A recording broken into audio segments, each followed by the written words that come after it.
Network marketing এর সফলতা কখনো আপনি যেই কোম্পানিতে কাজ করছেন বা যে কোম্পানির প্রোডাক্ট নিয়ে কাজ করছেন, প্রোডাক্টটা কত মানসম্মত, কোম্পানিটা কত ফেমাস, কত বড়, সেটার উপর নির্ভর করে না। নেটওয়ার্ক মার্কেটিং এর সফলতা নির্ভর করে আপনি সেই কোম্পানিকে, সেই কোম্পানির সুযোগ সুবিধাকে, সেই কোম্পানির প্রোডাক্টটাকে একজন কাস্টমারের সামনে কত মানসম্মত ভাবে অফার করছেন তার উপর। যেমন আমার হাতে পানি আছে, মনে করেন এই পানির যে বোতলটা খুব কোয়ালিটি, মনে করেন পানিটাও অনেক স্বাস্থ্যের জন্য ভালো, মানসম্মত পানি।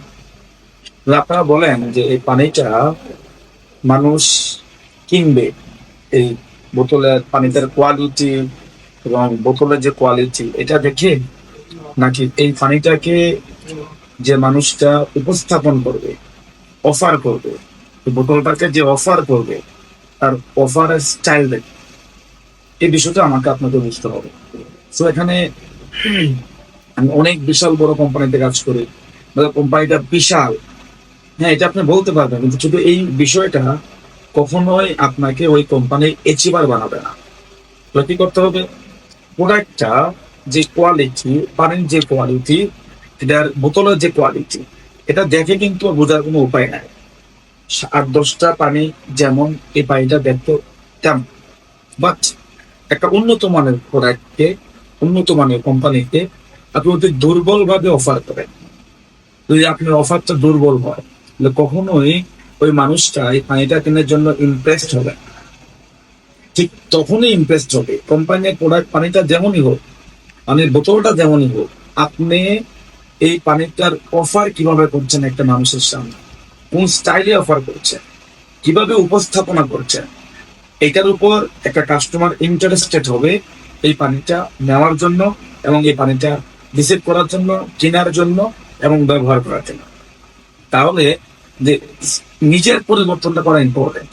সফলতাটা, সাকসেসটা প্রোডাক্ট, কোম্পানি, প্ল্যানের উপর ডিপেন্ড করে না। সফলতা এবং সাকসেসটা ডিপেন্ড করে এই বিষয়গুলোকে আপনি কিভাবে একটা মানুষের সামনে অফার করছেন, এই স্টাইলটা আপনাকে শিখতে হবে। এটাকে বলে স্কিল বা দক্ষতা। আসুন, আসলে যারা নেটওয়ার্ক মার্কেটিং এ আমরা কাজ করি, আমাদের সাকসেসটা, আমাদের সফলতা কমপ্লিটলি আমাদের উপর ডিপেন্ড করে। আমরা যদি আমাকে প্রস্তুত করতে পারি, আমাদেরকে তৈরি করতে পারি এবং আমরা সেই অফারটা শিখতে পারি এবং কোন মানুষের সামনে কিভাবে অফার করবে। হ্যাঁ, কোম্পানিতে অনেক সুযোগ সুবিধা থাকে, অনেক অপরচুনিটি আছে নেটওয়ার্ক মার্কেটিং এ, বা আপনি যে কোম্পানিতে কাজ করছেন সেখানে অনেক সুযোগ সুবিধা আছে, ইমপ্রেসিভ সুযোগ সুবিধা।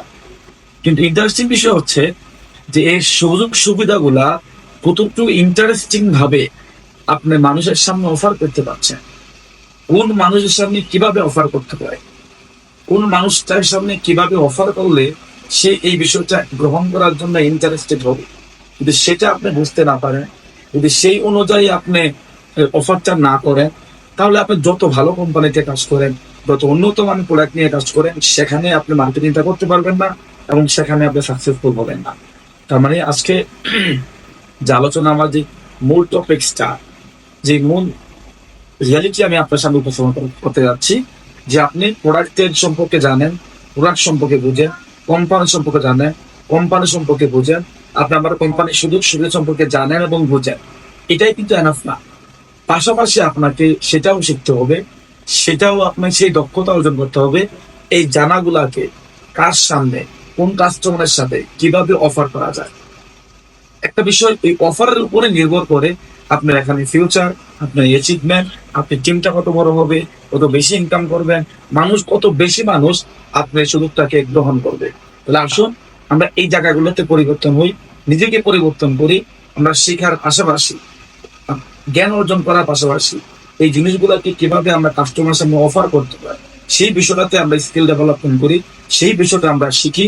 তাহলে দেখবেন আমাদের এই সুযোগগুলা ম্যাক্সিমাম, বেশিরভাগ মানুষ আমাদের এই সুযোগগুলা গ্রহণ করতে আগ্রহী হবে, ইন্টারেস্টেড হবে। এই অফার জায়গাটা যদি আমরা ডেভেলপ করতে পারি। সবাই বুঝতে পারছেন? Thank you, bye bye, tata.